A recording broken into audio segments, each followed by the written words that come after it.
Hey, hi! Welcome to Someone Else's Movie, the original podcast where an actor, writer, director, or nebulous industry figure gives a little love to a movie they didn't make. I'm Norm Wilner, senior film writer for Now Magazine, and this is the other thing I do. My guest this week is Jeff Barnaby, a writer, director, and editor whose debut feature Rhymes for Young Ghouls established him as a major force in Canadian cinema in 2013. His follow-up, the zombie thriller Blood Quantum, opened TIFF's Midnight Madness program last fall and just arrived on digital in Canada and on Shudder everywhere else. And if you're looking for a movie about people trying to stave off a pandemic by sheltering in place, maybe start there.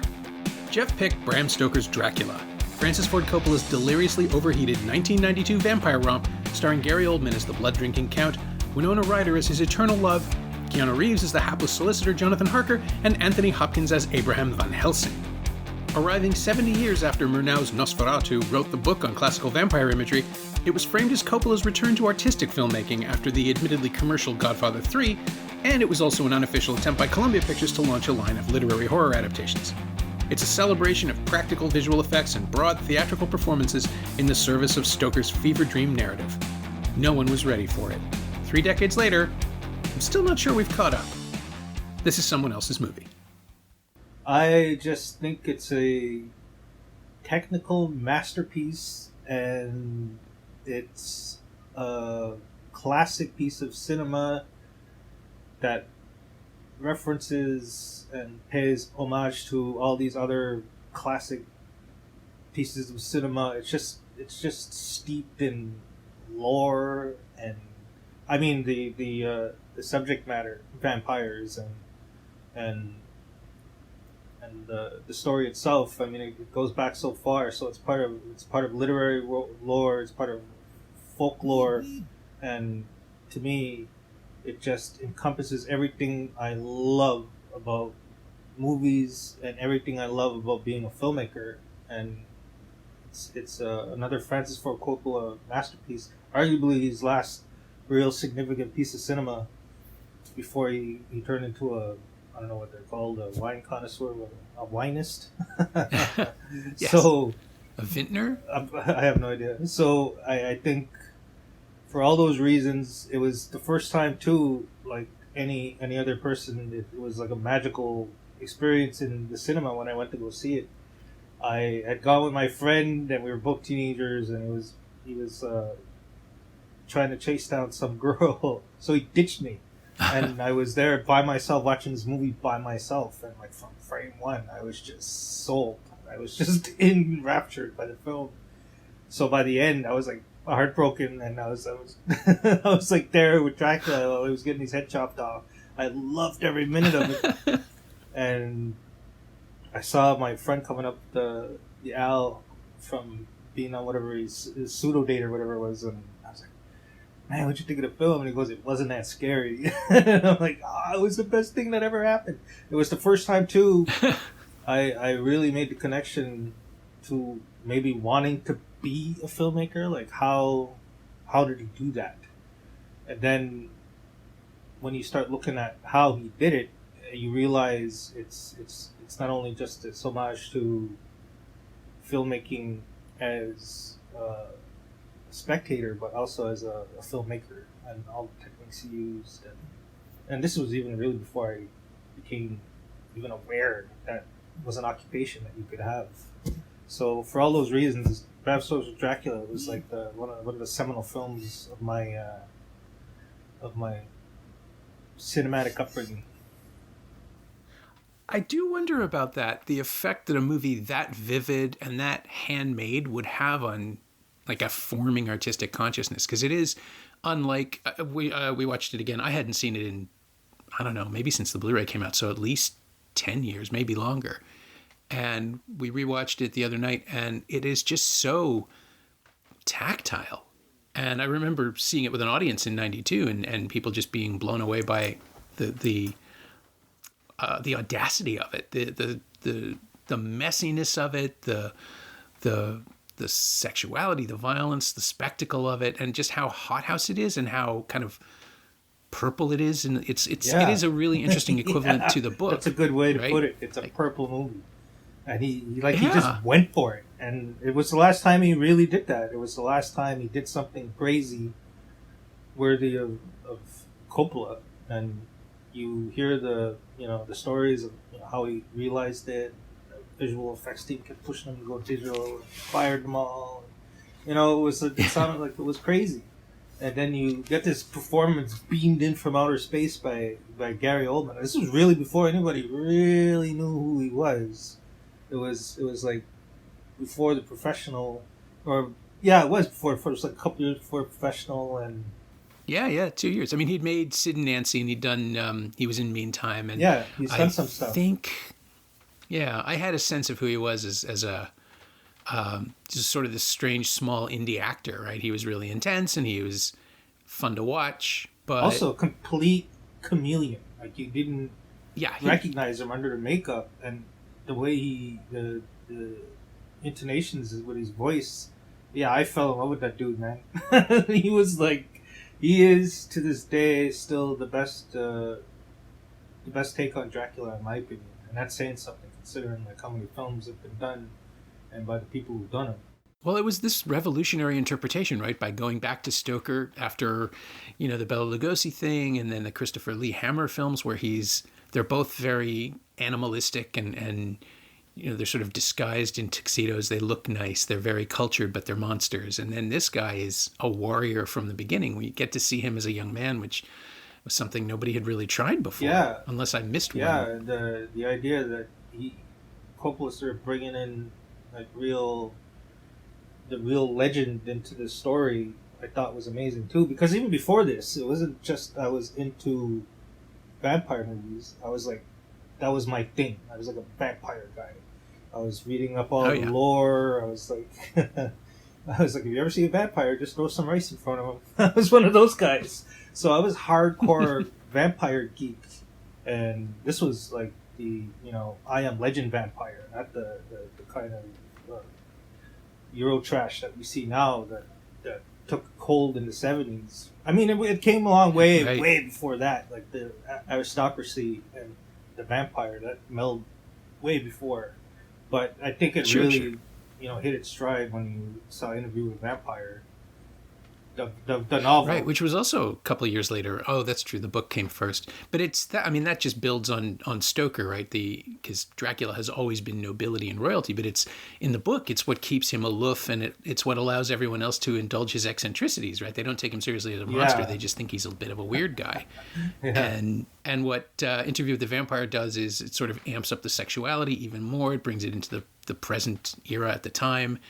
But then you've got Coppola's movie where there is absolutely nothing of the vampire Dracula that Jonathan Harker meets that is normal or real. And so right away, we're just in this great, huge fantasy world where none of this is, like, you simply can't accept any of it as real, which I think really works. I was struggling a bit with Winona Ryder and Keanu Reeves. Yeah, everybody says that. All over again, right? Because, they're just, and it's not their fault, right? They're very contemporary actors, and it's hard to make that distance. Also, the accents are a bit wobbly, but everybody's accents are wobbly. Whatever Oldman's doing. I've experienced Keanu Reeves' accent in Youngblood, so everything after that is like it's like Shakespeare. Oh, see. Well, he's done that too. That's true. I'd forgotten about. Oh my God! Do you remember his French Canadian accent in Youngblood? Oh, I just remember his face doing some weird stuff while he tries to talk. That's the only thing I remember about Youngblood. Like he's trying to get it out. It's worth the watch just to see him in that role. But like, I remember hearing an interview of him saying like he had just finished something.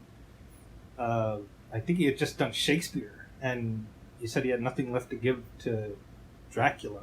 But I think it's like you get those performances, true, but you also get Tom Waits and Gary Oldman. So it's like, I'll take those two and put up with and I didn't find Winona Ryder that bad. Like, Keanu Reeves is terrible, but he's still Keanu Reeves, and it's still kind of fun to see him in all this, spectacle around him. I mean, to me, he doesn't take away from the film. It would have been awesome if they cast actual British actors, and like, I don't understand why I'm guessing it's because it had something to do with the funding. I mean, that has to be it, right? I mean, it's like, you want this $40 million movie made, you got to put this guy in it. Yeah. Well, he was. I mean, and he'd done Dangerous Liaison a few years earlier, so he'd already played a period character, and it's one of those situations where I think I was talking about this with somebody on Twitter the other day. It's just that Reeves hadn't really figured out what his range was yet and where he could say no.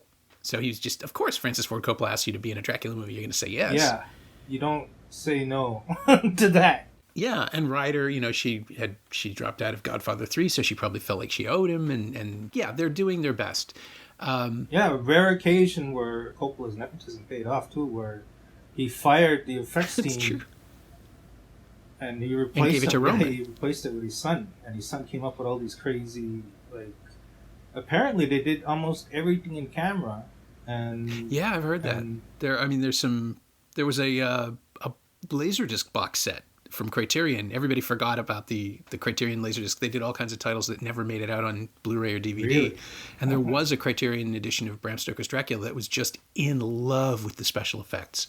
You could step through them, and there were these galleries of how everything was created. And unless I missed an edition, that stuff hasn't shown up yet. I keep waiting for Criterion to announce it because maybe they're holding off for the 30th anniversary. I kind of remember stuff like that too, seeing just how extensive those in-camera effects were and being blown away. Yeah.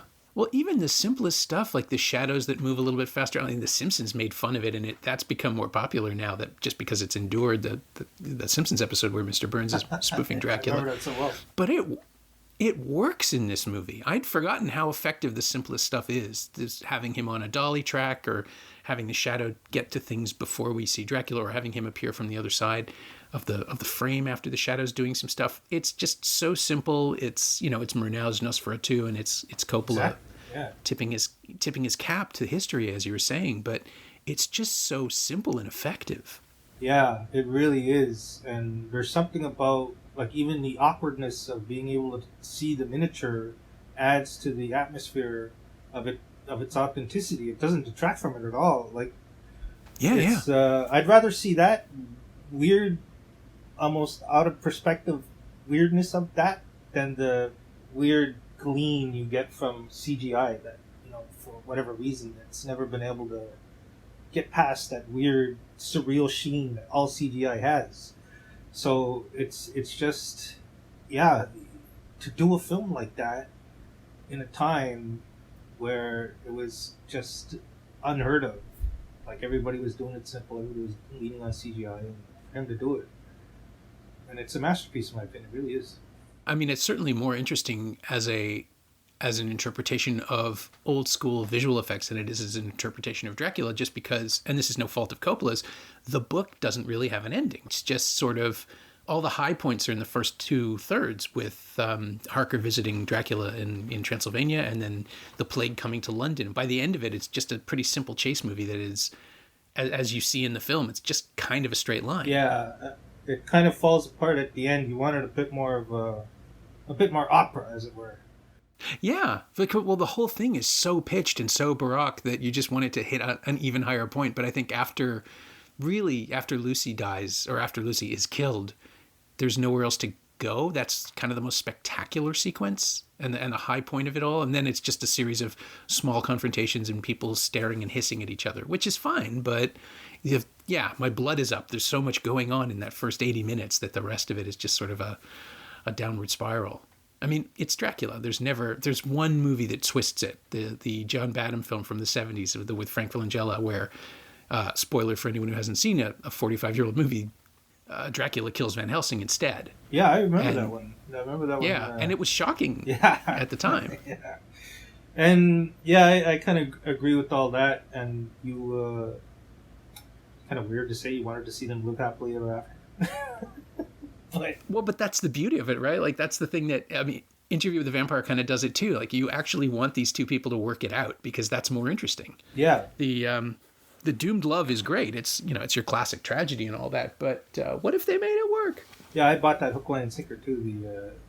The tragedy of it all, and it was, I think, really subversive too, because it's a happy ending. The weird thing to say is because he does, ascend. He does get forgiven. You get that impression, right? I mean, it's a big Coppola theme too. The religious themes that go through the film, I mean, you can actually see beats of Godfather in Dracula. I can anyway, like the marriage sequence.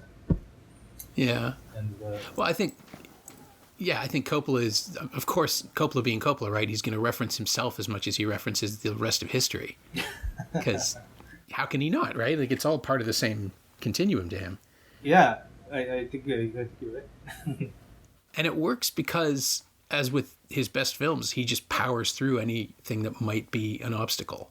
I kind of love that about him, even in his later movies like Twixt or Tetro. They're not successes exactly, but they have their sights set so clearly on what they want to do, and he just wants to accomplish that thing, whatever that thing is in the moment.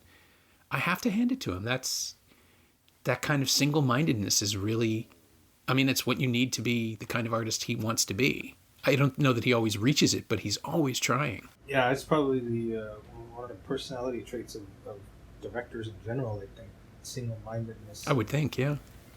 Single-mindedness with blinders on, stumbling towards the finish line. Just get there, man. Yeah. Well, I mean, you know the thing you want, right? Yeah, that's part of the problem. There's not a problem after that.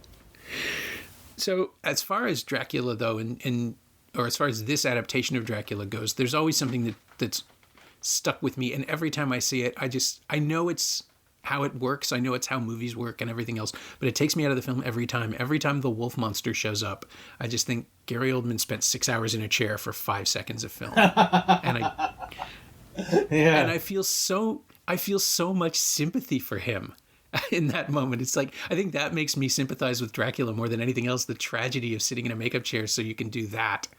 He does, like, everything was an elaborate makeup job for him. I think there's always some element of a prosthetic, whether it's beard, like a fake hairline or a fake mustache or beard, or even the Victorian gentleman scene, he's wearing a wig. He's not really himself. We never see Gary Oldman as Gary Oldman in the film, which is kind of fascinating to me.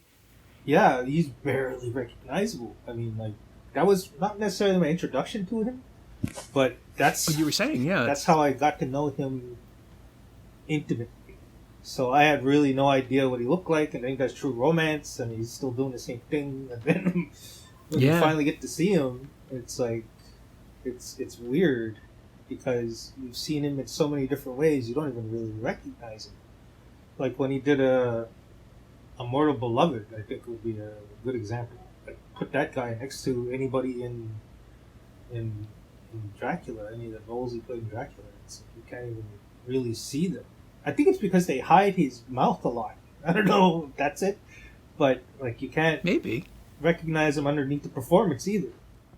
Yeah, I mean, I'm thinking like around that time. Well, The Professional obviously is probably his biggest popular image. Is like it's what people think of when they think of Gary Oldman in the '90s. Yeah, but even then, he's just covered in coke sweat and all the guck and violence. Yeah, and I think they were trying to get him to what's almost become a cliche, and let's get a celebrated actor in a villain role so he can just, camp it up. And it's good. I mean, he's one of the reasons the movie is so good. It's taken such a weird, not to get off track of Dracula, but it's taken such a weird tint to it now, because all the stuff you hear about coming out of about the director, and then him, because there's two different cuts of that film, right?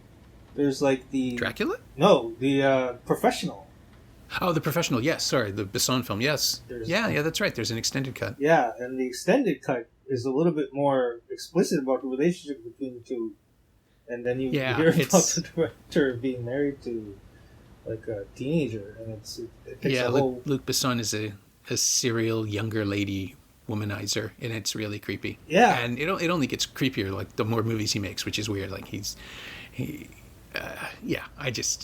unfortunate that so many movies are tainted by the people who made them. I mean, I'm sure it's always been that way, and we're just finding out more. I think more so quickly. Too. I think it's like I don't know if you've ever read Blue Movie. Blue Movie. Yeah, you should check that out. It's supposedly. I don't know that I have. Yeah, it's supposedly about Kubrick. It's dedicated to Kubrick. Is that Terry Southern's book about candy? Yeah. Oh, okay. It's Terry Southern's book about the director who tries to make a porno film with Hollywood stars. Yeah, I thought that was about Candy. God, I hope it's not about Kubrick. Candy was a movie, not a person. Yeah, really. I've never heard that. I actually, I've always heard it was like, well, doesn't he dedicate the entire book to Stanley Kubrick? Oh, maybe just because he thought Kubrick would be the one who gets the joke. Who knows, man? Like when he also made Eyes Wide Shut too. So I'm thinking like there's some stuff in there that's probably quite taken from the pages of his own life. Anyway, I don't know how we got here from talking about Dracula. But I assume sex and high collared clothing. Yeah, it's all there. Yeah, no, Kubrick. I wonder about Eyes Wide Shut because some people love it, and it does seem to me to have the same kind of strange austerity as Bram Stoker's Dracula, where everything it's campy, but the film refuses to acknowledge it. It takes itself so seriously because that's the only way to convey. In Coppola's case, he's trying to convey this swooning, romantic, heavily religious, star-crossed lovers thing that also happens to be about drinking blood and people going crazy from isolation and deprivation. And Kubrick is making a movie about isolation and deprivation, but totally differently. And I'm pretty sure, unlike Coppola, he's not in on his own joke. I don't think Kubrick knows that Eyes Wide Shut is silly. Some people will make very, very complicated arguments for it, but I don't know that he's in on the joke of that. Coppola absolutely is. Coppola knows just how ridiculous all of this must look, and he just dives right in. Right, like he goes for they both have this eerie dream logic for getting through certain points. The vampire bride's emerging from the bed to chew on Keanu Reeves, and just it's so silly, but the movie doesn't blink. It's just like, nope, this is what it would look like if Bram Stoker wrote it. This is how we have to do it. I love that commitment. That's the entire film, like from the second. The first image on screen is dramatic and operatic, and it's so big. It's such a big way to open a Dracula movie, like heroic, like you said, a heroic warrior going up to battle, and that's like taken from the pages of history too. It really happened. And the Vlad the Impaler thing. Yeah, and I really like how he used bits of that history to tie into this whole dramatic arc of the love over oceans of time. It was like I said, I was a hardcore Dracula geek, so I already knew all these details going into the film. I didn't expect them at all. I didn't know what I expected because I don't remember seeing trailers or anything, but I do remember wanting to see the film when it came out. Yeah, the trailers are. This is going to sound weird, but maybe it won't sound weird. The trailers put me much more in mind of how Titanic would be sold a few years later, right? Because it's going for the romance, it's going for the swooning.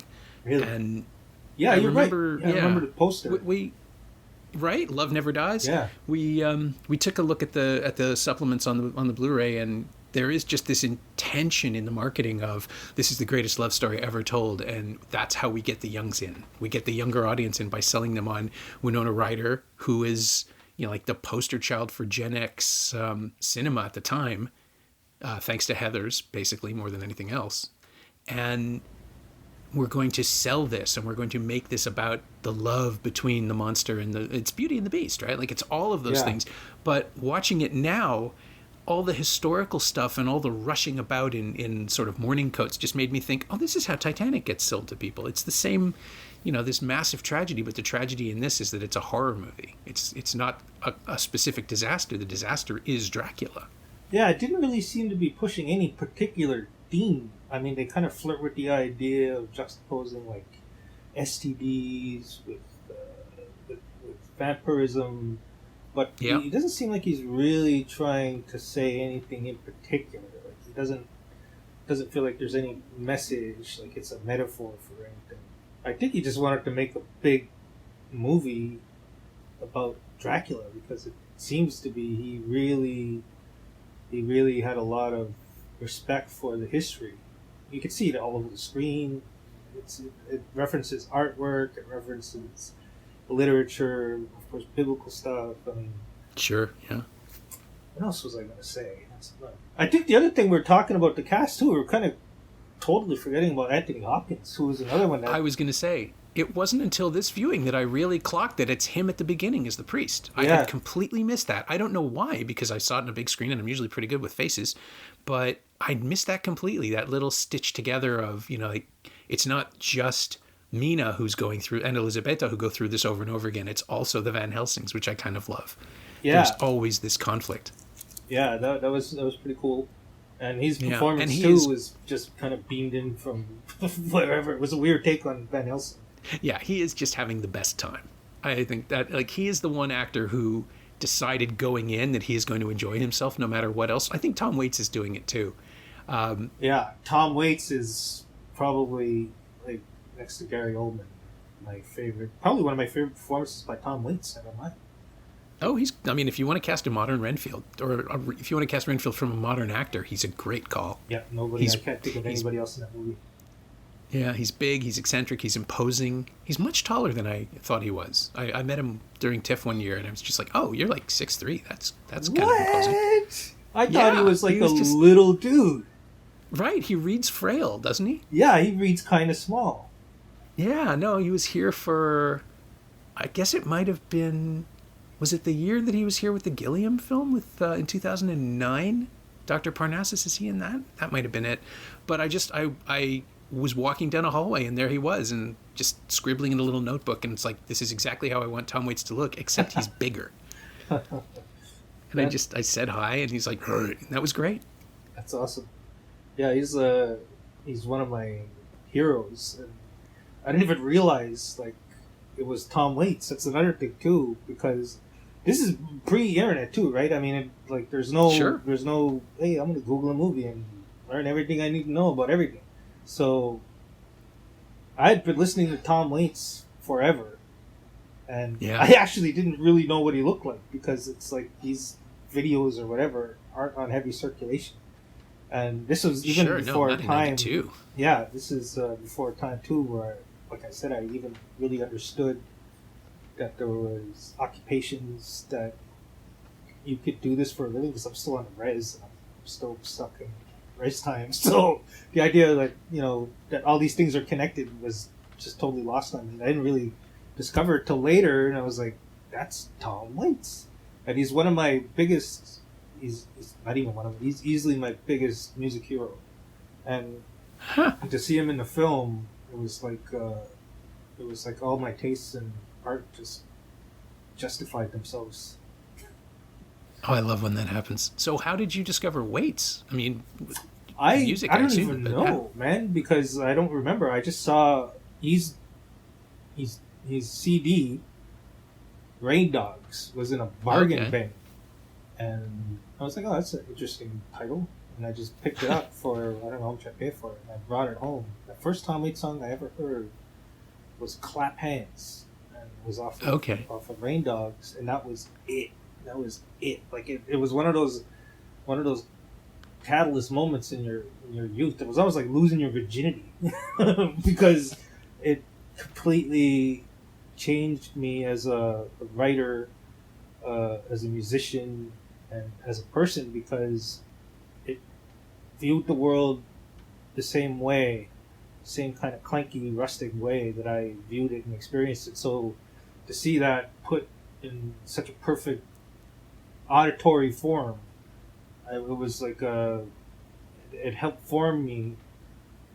It's I don't think it's an accident either that these two artists, collided and created this character, because of, like, I could see where they cross over, and it's all this world of high pop art that you don't know exists behind the films, because you don't really look past it as a kid.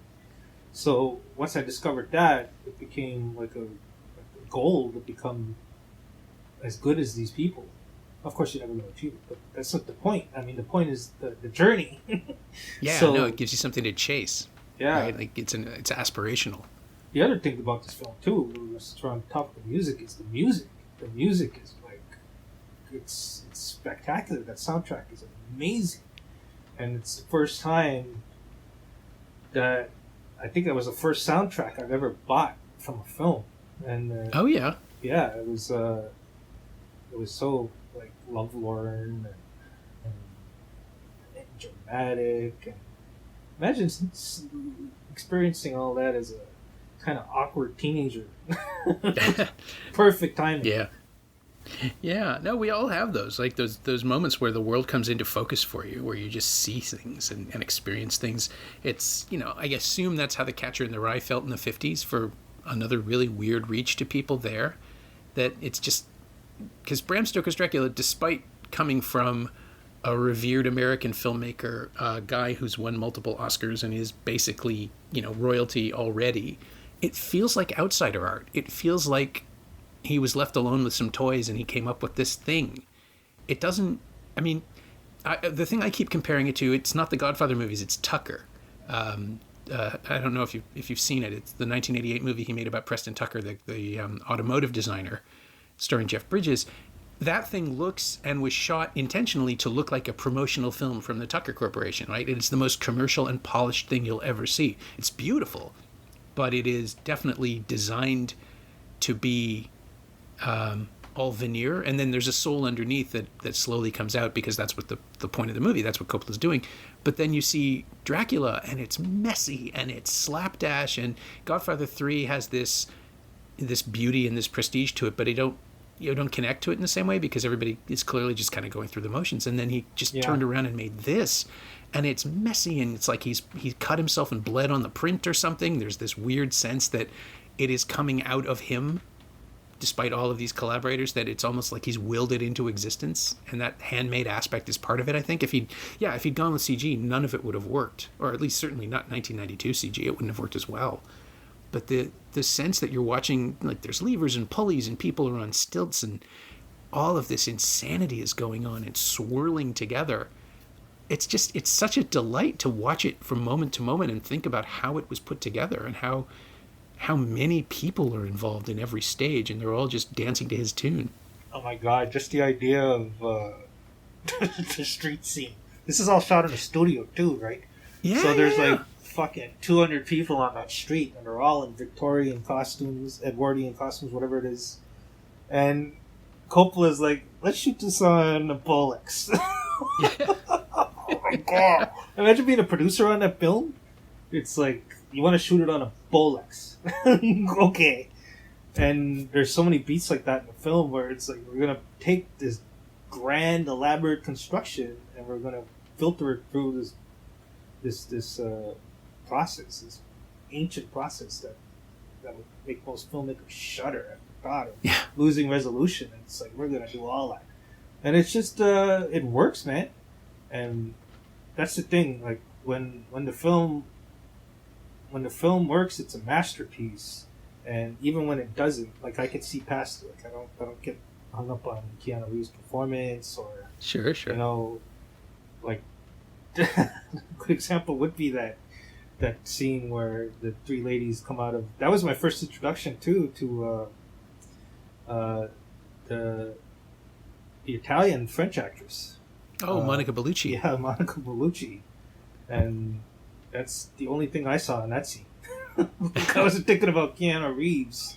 I was thinking about how bizarre, like, everything is. Like, he juxtaposes sexuality with violence so well, and then the end of that whole scene, a baby gets eaten. I mean, it's like demented. The whole thing is crazy, and it's like a hardcore film, a hardcore horror film. Like, I think people lose sight of that too, but there's some real elaborate gore sequences in there, and they're beautiful too. They're like beautiful set pieces. The vampire, Lucy the vampire getting beheaded. I mean, like, yeah, no, this is what I mean. I think that really the film peaks with that sequence just because it's so wild and intense and emotional somehow. And we haven't mentioned the supporting cast of the buddies, the ringers of. They're not. The book doesn't care about them. The movie doesn't care about them. They're just there to forward the story. But the actors are still trying to register in any way they can, and I think it's kind of great that Billy Campbell is just going so big as the cowboy because that's how Stoker wrote the character, and Richard E. Grant is this seething, confused, dandy, effectively, yeah. Who's destroying himself with drugs while trying to treat the people who are least fortunate. And then you've got Cary Elwes just being an upstanding gentleman whose entire life is falling apart around him. It's so weird watching. I was, like I said, I've been binge watching Downton Abbey, and it's like a nature show for that period. So yeah, actually, that's a good way to put it. Totally what it is, and it makes me understand the propriety and the hell bent will to make these social graces matter. Like, no matter what happens, they're just going to live by these standards. Like, their whole lives can be dictated. I mean, in a lot of ways, it's like the linchpin to a lot of Edwardian fiction, because it's like everybody's honor bound, and I think that's kind of a little bit of what you get with these three guys, right? They're all honor bound. Like, otherwise, how do you convince somebody to uproot and just take off, go hunt the vampire? They just buy in right away, and it's like part of all the craziness that Coppola, like the self-contained logic, right, of the film world, that they don't really explain any of this the way Van Helsing can materialize and dematerialize. Oh, that's right. He has his little illusion trick. Yeah, like they don't really get into it. They're just there, occupying that space, and I think that's kind of added to some of the clumsiness of that third act of the chase scene.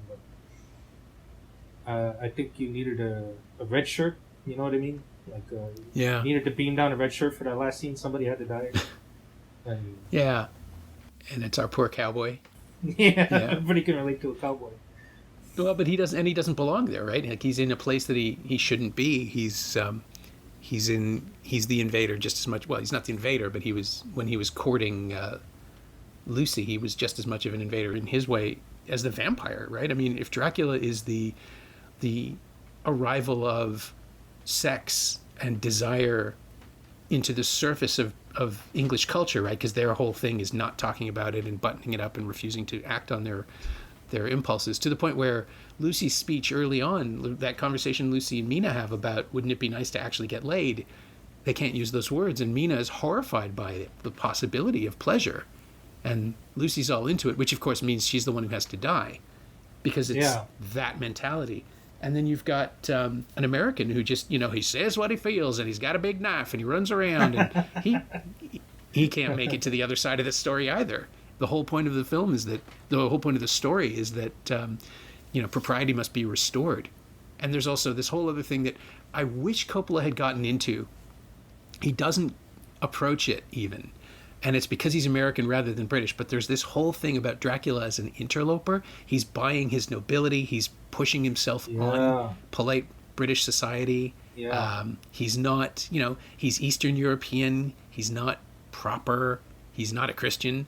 And so all of these things are elements that are driven out by the book. In the book, they're driven out by the good English people. And Van Helsing is, he's probably foreign, but he's been living here long enough that we were okay with it. It's just one of those really strange touches that this movie does not see at all.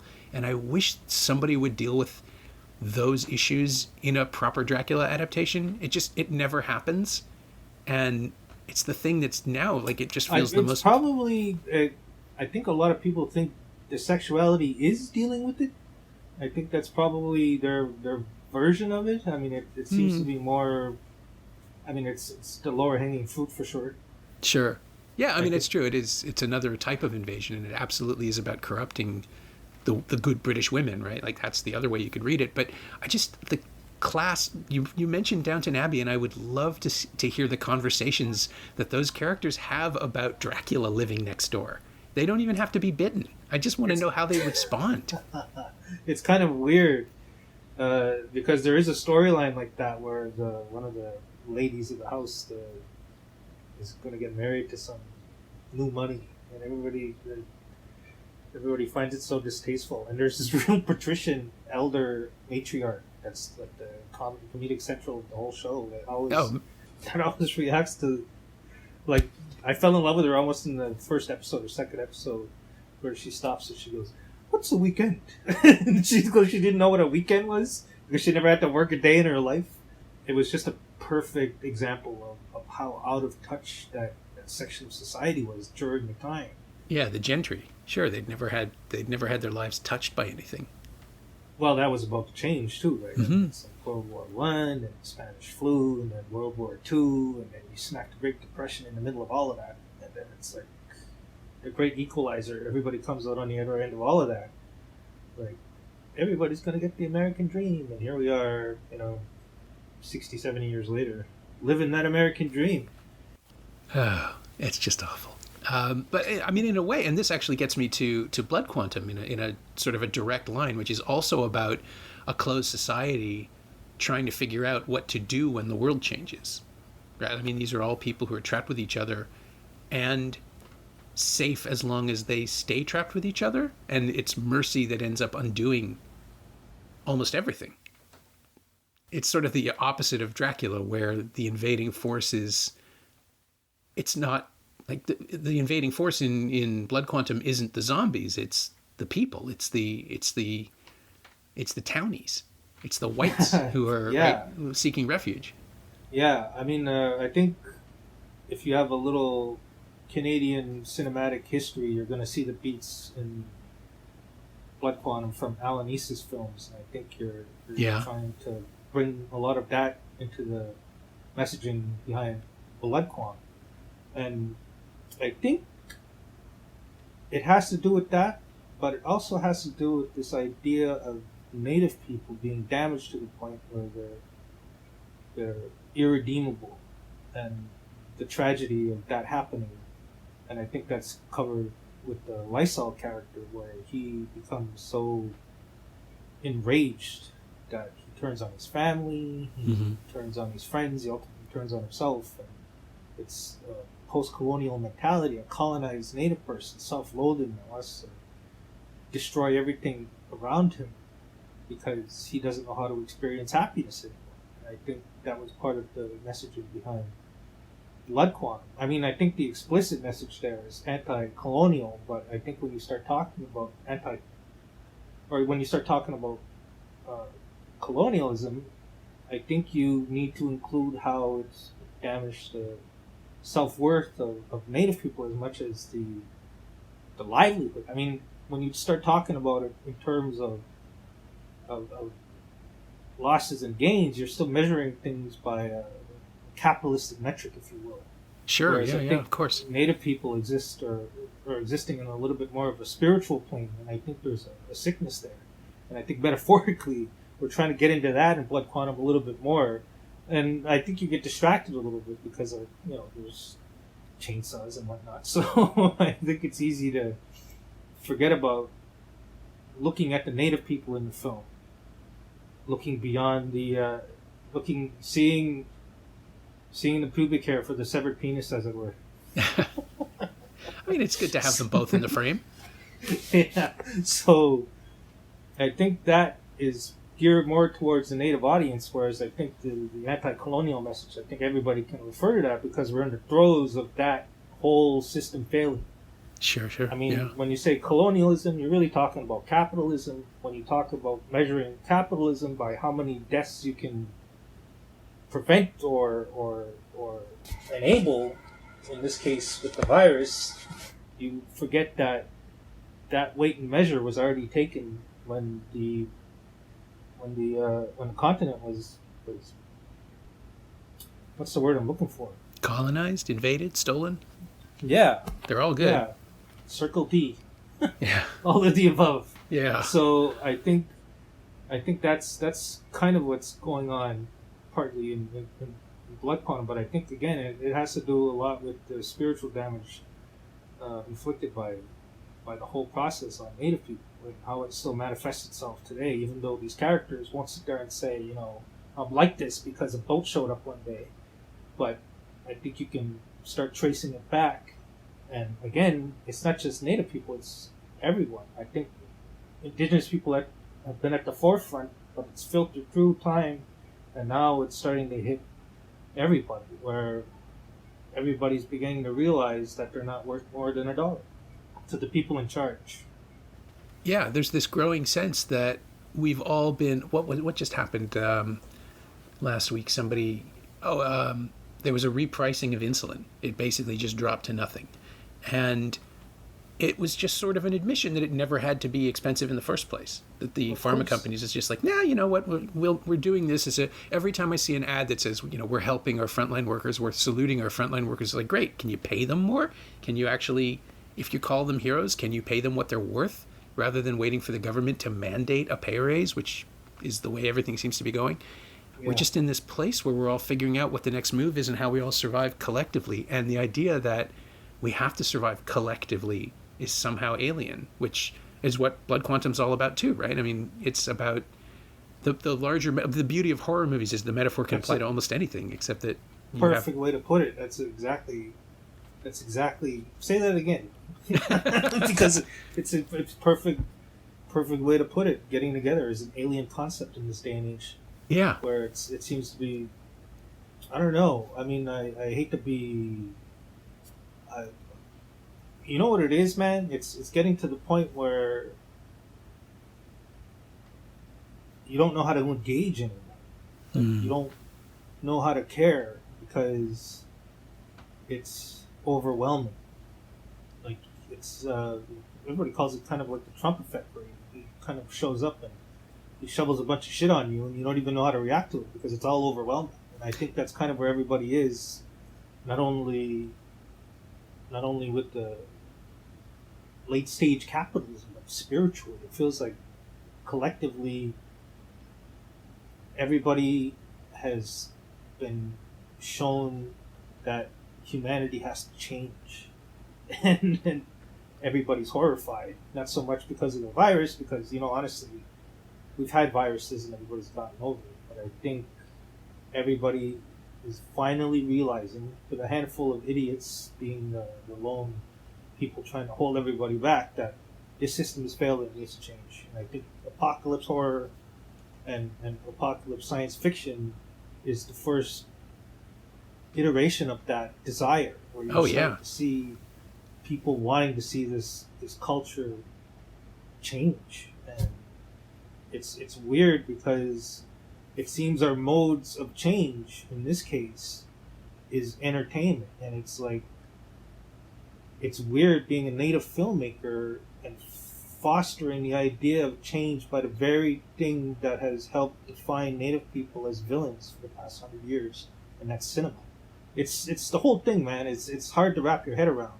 It's like we'd have to do a class on colonialism and cinema, how to unpack it all, and how it relates to like the overarching themes in our society and how it affects us as people. I mean, it's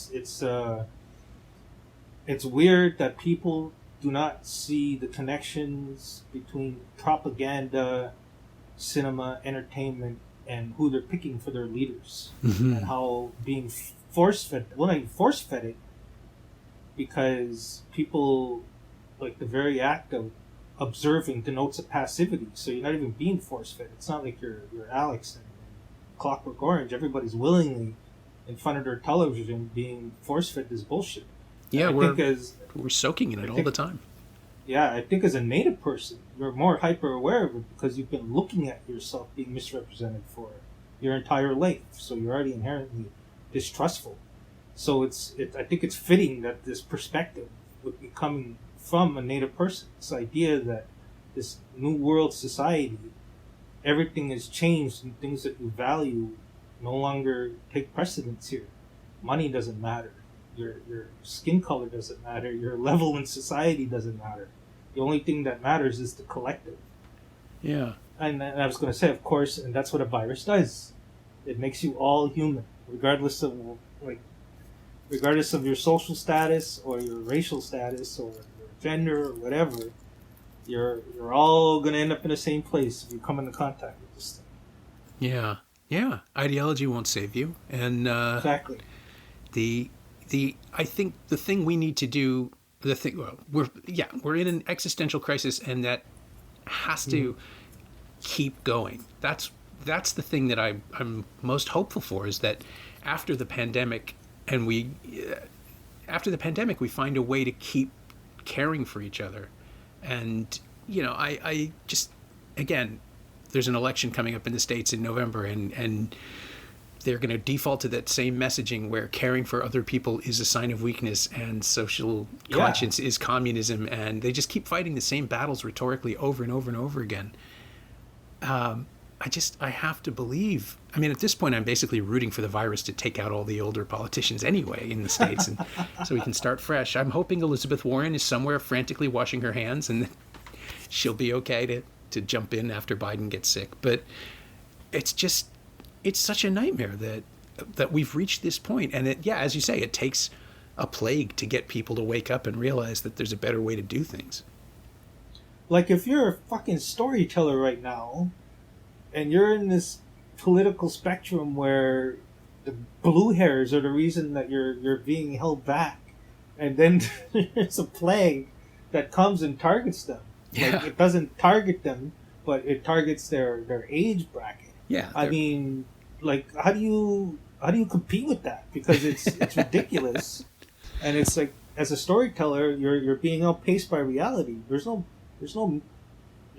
keeping pace with Trump's craziness, because it's every day. Like, you can't keep up with that. It's like it's a soap opera without the effort of producing it. You know what I mean? Yeah. It's, you know what it is? Everybody likens it to reality TV, and that's exactly what it is. Sure. And it's just like, but it's not. It's not reality TV. We've just been force-fed that so fucking long. You can't tell the difference, and you're treating it the same way as if it doesn't matter.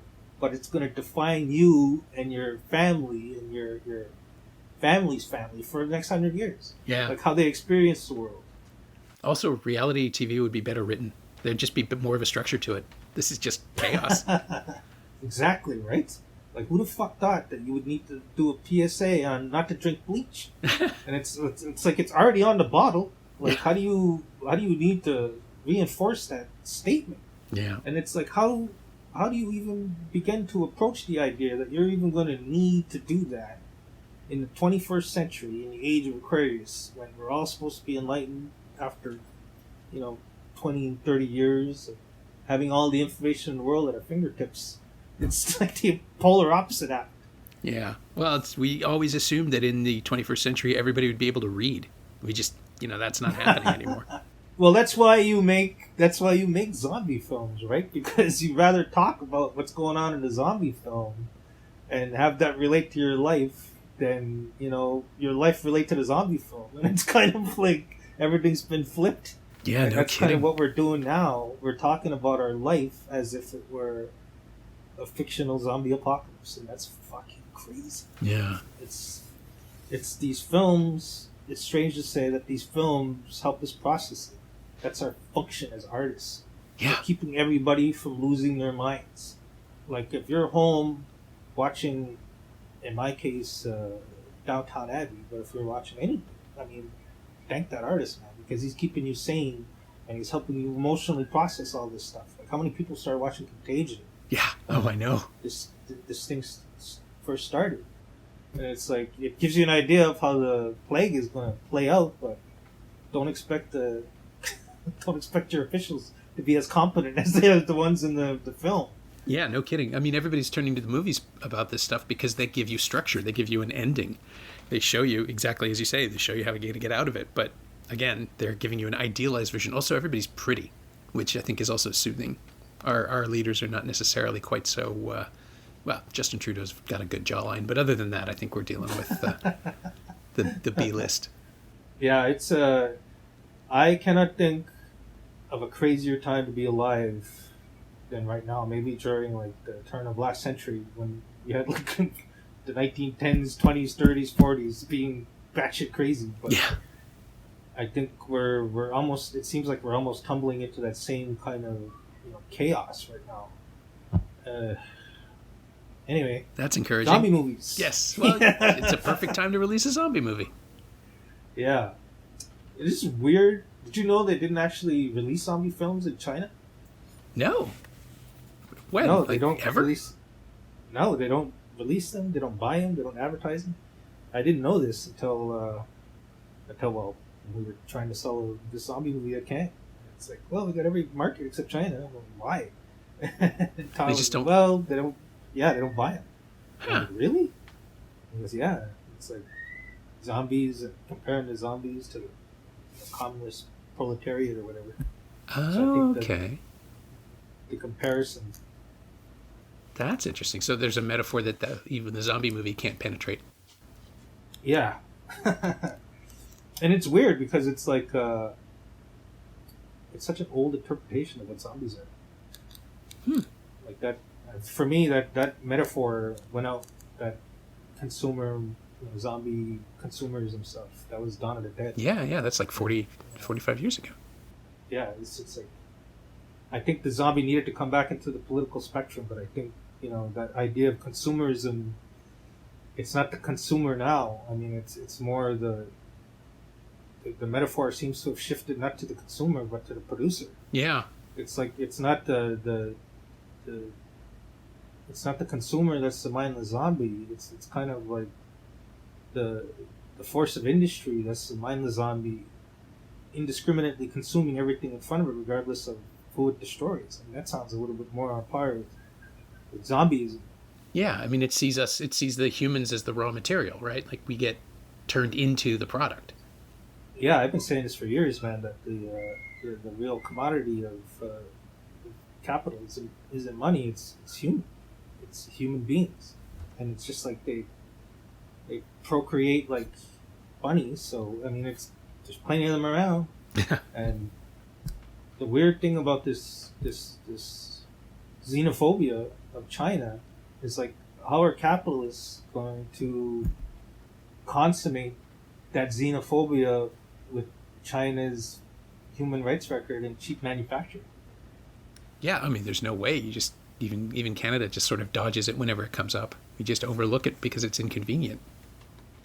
Yeah, and that's it. So again, you're talking about this structure that needs to topple, and I think that's really what Blood Quantum is about. It's about wanting to topple that system, and you see that image, right? I mean, that's the image of the second act is that world has crumbled, that world has fallen apart. The mill no longer works, and then you see that homage to 207 years of resistance, that first introduction to that world, where you see the definitive power structure change from the soldier, the symbol of authority, to this punk zombie killer. And I think that messaging is there, and then you tune in 5 minutes later where you're getting a young girl, one of these sacred symbols of not only cinema. You never kill children in cinema, right? Right, yeah. But of our culture. It's like, I'm trying to show non-native people how their culture treats our children in Blood Quantum. If anybody's wondering why the kids don't fare so well in that film, I think that's one of the things that we were trying to do, or I was trying to do, was to flip that script on its back and flip everything, where the real danger, you're getting a sense of the danger, not really coming from the zombies, like you said, but from people, these colonized native people that are looking to, for lack of a better word, find a solution to this, to this idea that these guys can infect their new-found society. Yeah, they've been turned into their own destroyers. Exactly. So, yeah, I gotta watch this movie again because I haven't seen it in a while. So I don't think I've seen it since TIFF, and I'm been listening to other people's interpretations of it, and a lot of the beats are there, but like I said, the virus has framed it in a different light now. Yeah, no kidding. I think it becomes as big a take on colonialism as it does on our current capitalist-centric society. Yeah, well, this is the perfect time to direct people to it, so let's let them find it. And yeah, this has been great. Thank you so much for the time. No problem. I mean, I very rarely get a chance to talk about that movie. It was either that, the other one I was going to pick? No, shoot. The one that I constantly go back to, Roadhouse.